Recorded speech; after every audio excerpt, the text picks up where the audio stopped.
Good morning, I'm Craig Negrelli. It's Tuesday, February 18th, 2025, and these are your Unbiased Updates.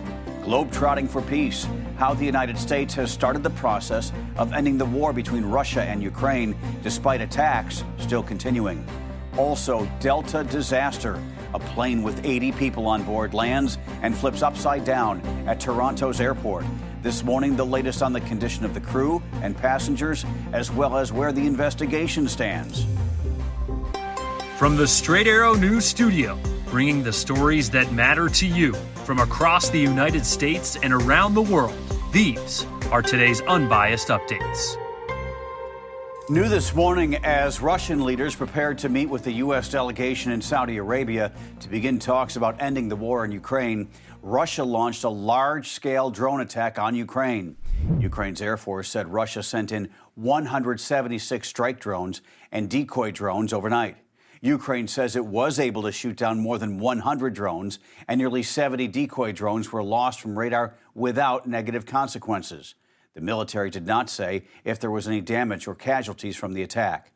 This marks the latest barrage in near-daily aerial attacks aimed at weakening Ukrainian defenses and degrading the country's energy infrastructure during the winter months.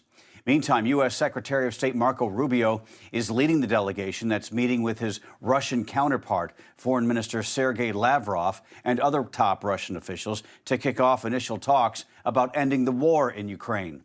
Both sides have said they're not expecting a breakthrough.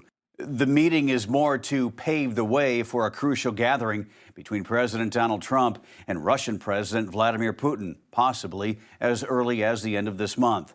Among the topics to be discussed are the possibility of the U.S. lifting sanctions against Russia and a potential meeting between Putin and Ukrainian President Volodymyr Zelensky, though Ukraine is not part of this week's talks. Neither are any European leaders at this point. Many of them met in Paris yesterday for an emergency summit hosted by French President Macron.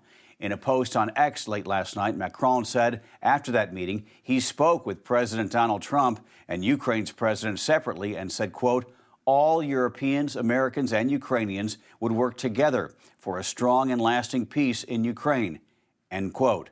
Macron also said Europe would continue working to support Ukraine while also investing more in its own security and defense, seemingly answering repeated calls from the Trump administration for NATO allies in Europe to increase defense spending and pay its fair share. In another development, President Trump's envoy to Ukraine and Russia, Keith Kellogg, met with European Commission President Ursula von der Leyen in Belgium. In a statement, the European Commission said during that visit, von der Leyen outlined Europe's plans to scale up defense production and spending, reinforcing both European and Ukrainian military capabilities. Von der Leyen also reiterated the European assertion that any resolution must respect Ukraine's independence, sovereignty, and territorial integrity, backed by strong security guarantees. As the world marks 500 days of war between Israel and the terror group Hamas, the families of hostages taken on October 7th, 2023, gathered at Israeli Prime Minister Benjamin Netanyahu's residence in Jerusalem, demanding the return of their loved ones. This comes as NBC News is reporting Israel is preparing to receive 6 hostages on Saturday, in addition to the bodies of 4 deceased hostages that are set to be returned from Gaza on Thursday. Once that happens, only 4 hostages would remain in Gaza of the 33 due to be released in the first phase of a ceasefire agreement between Israel and Hamas. The remaining 4 hostages are presumed dead.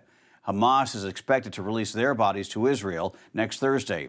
Meantime, talks mediated by Qatar and Egypt continue, and reports indicate they involve Israel sending in a number of temporary housing structures into the war-ravaged Palestinian enclave.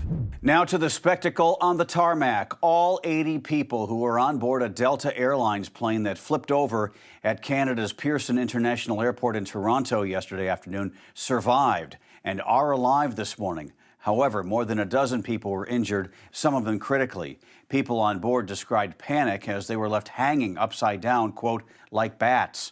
They were able to get out of the plane and get onto the tarmac before a fire started. The plane was coming in from Minneapolis when it crashed just before 3 p.m. local time. It's not yet known what caused the crash, but there were strong winds with gusts up to 38 miles an hour and drifting snow when it happened. Air traffic control reportedly told the pilots it might be a bumpy landing. The U.S. Federal Aviation Administration is helping the Transportation Safety Board of Canada investigate. This is the latest commercial aviation incident to cause unease among travelers in recent weeks. Less than 3 weeks ago, an American Airlines plane collided in midair with the U.S. Army Black Hawk helicopter while attempting to land at Washington's Reagan National Airport. 67 people died. 2 days later, a plane on a medical mission had just left the airport in northeast Philadelphia when it plunged into a neighborhood, killing all 6 people on board and 1 person on the ground. In February, a regional airline crashed in western Alaska, killing 10 people on board. Those came on the heels of 2 deadly passenger jet crashes in December. A crash in South Korea left 179 people dead. An Azerbaijan Airlines accident over Kazakhstan claimed 38 of the 67 people on board there. Here in the United States, police in Maryland have arrested the alleged leader and a member of a cult-like group that's been tied to multiple killings, including the murder of a Border Patrol agent. Maryland State Police say 34-year-old Jack Lasota and 33-year-old Michelle Zako are facing multiple charges, including trespassing, obstructing, hindering, and possession of a handgun. Investigators say they're part of a group known as Zizians, which has been tied to the killing of a U.S. Border Patrol agent in Vermont last month. Fox 45 in Baltimore is reporting the Zizians are primarily composed of transgender women who are vegans and express significant concern about artificial intelligence. They say Lesotho established a network in California 5 years ago, and shortly after, their landlord was found stabbed several times and shot to death. Authorities also suspect the group was responsible for the shooting deaths of Richard and Rita Zako in Pennsylvania. They were the parents of Michelle Zako. In New York City, 4 top deputies of Mayor Eric Adams' administration have resigned in the wake of a federal order for prosecutors in New York to dismiss corruption charges against the mayor. The Department of Justice's order sparked a mass resignation of prosecutors in New York and Washington last week, including the Trump-installed acting U.S. attorney in the Southern District of New York. The new resignations come as New York Governor Kathy Hochul signaled last night she might use her authority to remove Adams from office. In a statement, Hochul said ousting Adams, a fellow Democrat, would be, quote, a serious step, but said alleged conduct at City Hall that has been reported over the past 2 weeks is troubling and cannot be ignored, end quote. Hochul said she will meet with key leaders in Manhattan today before issuing a decision. At a rally in a church in Brooklyn on Monday, Adams remained defiant, saying he won't step down. On Sunday, he said he was on a mission from God. Finally this morning, there is good news for YouTube TV's 8 million-plus subscribers. Over the weekend, you might have seen some messaging that networks like CBS, CBS Sports, and Nickelodeon, among others, might be in jeopardy of going off the air due to a dispute over carriage fees with Paramount. That's the fee TV providers, such as YouTube, pay to broadcasters like Paramount to carry their programming. Well, the good news is the two sides have reached a deal that will allow YouTube TV to continue to offer Paramount channels, including Paramount Plus and Showtime.